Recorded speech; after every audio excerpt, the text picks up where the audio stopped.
ክቡራን ተመልካቾቻችን ስትከታተሉት የነበረው የሀገር ውስጥና የውጭ አጫጭር ዘገባዎቻችን ነበር። አሁን ደግሞ ወደ ዝርዝር ዘገባችን እናልፋለን። የዘንድሮ 1501ኛ የነብዩ መሐመድ የልደት መታሰቢያ ክብረ በዓል በዛሬው ዕለት በደማቅ ሁኔታ እየተከበረ ነው። የመውሊድ በዓሉ በታላቁ አንዋር መስጂድ በተለያዩ ሃይማኖታዊ ስርዓቶች በልዩ ሁኔታም ተከብሮ ውሏል። የዝግጅት ክፍላችን በዚሁ ስነ ስርዓት ላይ በመገኘት ያዘጋጀውን ጥንቅር ተከታትለን እንመለስ።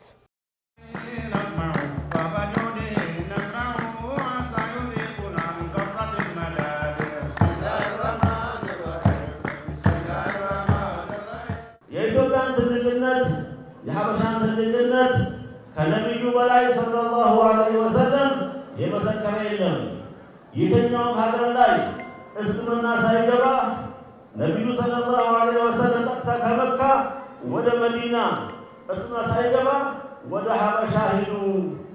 ሐበሻ ጥሩ ንጉሥ አለ፣ ሀገሩ ጥሩ ነው ተቀባይ ነው ብሎ ከዛሬ 1450 ዓመት በፊት ነብዩ ሰለላሁ ዐለይሂ ወሰለም ለሐበሻ ትልቅነትን መስክረዋል።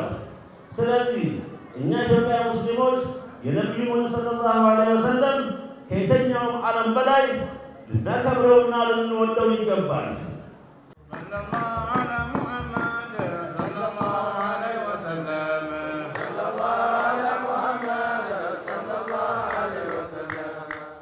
የሁሉም ነብይ ናቸው።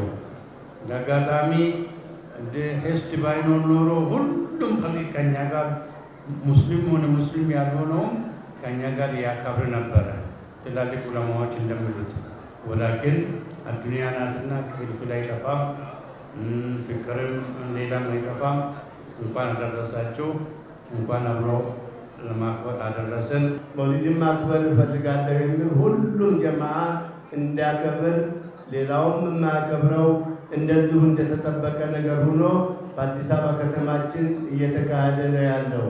እኛ መውሊድ ስናከብር እንደተለመደው ነገር ሆኖ በመረዳዳት በመተዛዘዝ መፈጸም ያለበት ነገር ሆኖ እንዲሁም ነብዩን እወዳለሁ ብሎ የሚል ሰው ሱናቸውን በመከተልና የከለከሉትን በመከልከል መሆን እንዳለበት ላስገነዝብ እወዳለሁ።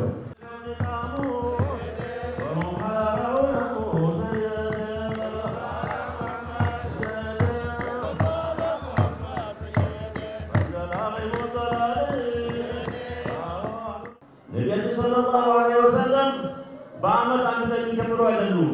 ከጠዋት እስከ ማታ፣ ከማታ እስከ ጠዋት፣ ከሳምንት እስከ ሳምንት፣ ከወር እስከ ወር፣ ከዓመት እስከ ዓመት እስከ ዕለተ ሞታችን ድረስ በነብዩ ሰለላሁ ዐለይሂ ወሰለም ሱናና ፈለግ መኖር ይኖርብናል። የተለያዩ ኺላፎችን ወደ ጎን በመተው ወደ አንድ መምጣት አለብን። ኺላፍ ድሮም አለ፣ ዛሬም አለ ይኖራል። ነገር ግን እነዚህ ኺላፎችን እንደዚህ በመጠቀም በመሰለ በስሜት ሳይሆን በስሌት ኡማውን ወደ አንድ አምጥተን ያለንን መፋትር ተጠቅመን መንግስታችን ጋር ሆነን እቺን ሀገር መሻገር ይኖርብናል።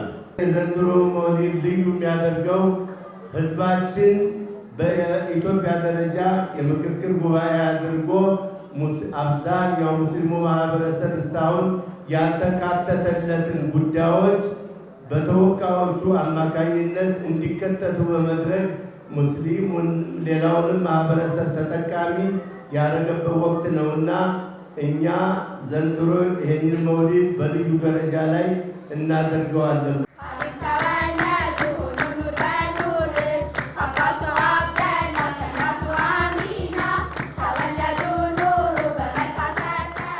መልካም የመውሊድ በዓል እንዲሆንልን እየተመኘው እንኳን አደረሳችሁ እንኳን አደረሰን እላለሁ።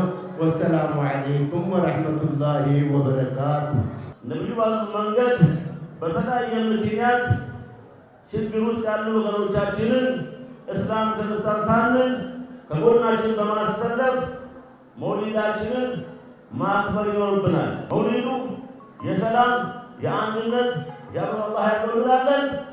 أشكركم لحسن استماعكم وبالله التوفيق والسلام عليكم ورحمة الله وبركاته.